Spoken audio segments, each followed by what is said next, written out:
क्योंकि सवाल नए पुराने का नहीं है, सवाल घर और बाहर वालों का है, जिनके खिलाफ आपका कार्यकर्ता लंबे समय तक नाराजगी जताता था, विरोध करता था, उनको उनके खिलाफ धरने प्रदर्शन करता था और उनको भ्रष्टाचार के आरोप लगाता था। उन्हीं लोगों को अगर आप पार्टी में ले आएंगे तो जो नए हो या पुराने हो, दोनों को अखरे कर, फिर हम किस लिए पार्टी के अंदर? तो ये नो कॉन्फिडेंस मोशन अपने कार्यकर्ताओं के खिलाफ है।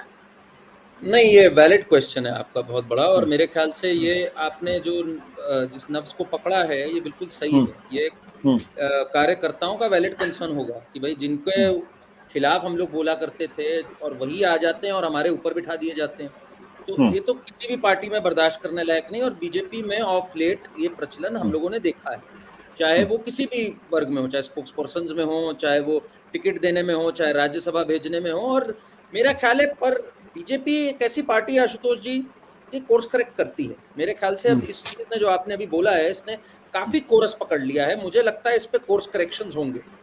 राम माधव जी को ये लोग वापस लेके आए 5 साल बाद। राम माधव जी को भी जिस तरह से छोड़ दिया था हाई एंड ड्राई, वो मुझे नहीं लगता अच्छा लगा था किसी को भी। और जम्मू कश्मीर में खासतौर से अगर मैं 2014-15 के टाइम की बात करूं, उन्होंने बहुत जी तोड़ मेहनत करी थी और काडर की रिस्पेक्ट भी अर्न करी थी वहां पर। इसलिए आई थिंक आरएसएस की जो बात अभी करी सतीश जी ने, हो सकता है उनकी तरफ से भी हो ये बात और उनको वापस लेके आए हैं। But I think it's too late in the day जब उनको लेके आए हैं, उनको मच बिफोर दिस होना चाहिए। पर जहां तक ये वाली बात हुई बीजेपी में, जो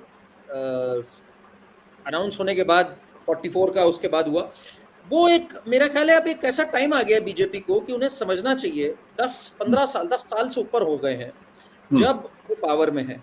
और ये एक नेचुरल है किसी भी पार्टी के लिए कि भाई उनके काडर, उनके कार्यकर्ता, वो कई जगहों पे नाराजगी आनी लाजमी। और बीजेपी में खासतौर से ये नाराजगी बड़ी है क्योंकि भाई बीजेपी ने आउटसाइडर्स को भी रखा। मुझे आज भी याद है असम में भी जैसे सर्बानंद सोनोवाल बहुत जबरदस्त काम कर रहे थे, बहुत कुछ थे, वो अचानक से हट गए। तो ये एक बीजेपी के लिए एक चैलेंज है। एंड आई थिंक आपने जो बात कही that completely make sense. Having said that, मैं एक बात कहता हूं, अब जम्मू कश्मीर के इलेक्शंस की जब हम बात कर रहे हैं, ये बड़ा वाइटल इलेक्शन है। 2 चीजों के लिए बड़ा वाइटल है। एक तो हमने देखा इंजीनियर राशिद जीत गए लोकसभा चुनाव।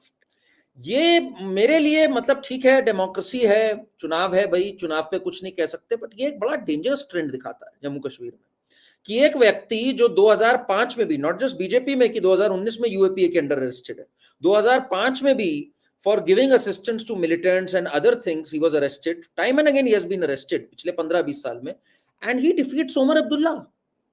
तो मतलब ये एक बड़ा खतरे की घंटी है मैं जहां से देखता हूं। इसलिए ये बड़ा डिसाइसिव चुनाव है क्योंकि कश्मीर में मेरा ये मानना है आशुतोष जी, पिछले, ठीक है आप बात कहेंगे कि आर्टिकल 370 हटने के बाद कर्फ्यू की सिचुएशंस भी आई, बीच में नेट भी हटा, वो सब हुआ, स्टेटहुड ले लिया गया, but all said and done, पत्थरबाजी खत्म हुई। पिछले 1 साल में 2 करोड़ टूरिस्ट गए, सारे रिकॉर्ड्स टूटे, जीडीपी की ग्रोथ हुई। और आर्टिकल 370 और 35A मैं इसलिए मानता हूं ये बहुत जरूरी है इस पे बीजेपी का प्रचलन, क्योंकि बीजेपी पे जो एक स्टिग्मा डाला गया है इधर रिजर्वेशन को लेके, एंटी दलित को लेकर, ये जो एक पूरा कास्ट सेंसस और इन सब पे घेरने की कोशिश है, BJP can demolish that in Kashmir. Because article 370 और 35 से हटने के बाद वाल्मीकि समाज को जो पीआरसी नहीं मिलता था, परमानेंट रेजिडेंटशिप सर्टिफिकेट, जिसके कारण देवर फोर्स्ड, पीएचडी तक फोर्स थे सफाई कर्मचारी पे काम करने पे, वो आज अपना हक पाए हैं, अपना डोमिसाइल पाए हैं।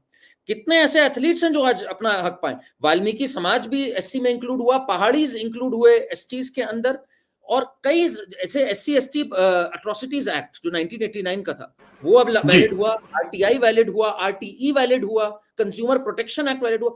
अगर बीजेपी इस चीज का सही से प्रचार कर पाती है तो एक जो उनको दलित विरोधी या कास्टिस्ट पार्टी या जो भी उनको दिखाया जा रहा है, उसको भी, उस टैग को भी वेयर ऑफ कर सकती है बीजेपी इस चुनाव में। राकेश जी, आपको क्या लग रहा, जैसे कि बीजेपी के पास कई ऐसे राज्य हैं जहां उनका अपना काडर उतना मजबूत नहीं था, जैसे कि वेस्ट बंगाल, तो उन्होंने शुवेंदु अधिकारी को लेकर आए और शुवेंदु अधिकारी आज की तारीख में उनके वहां फेस है।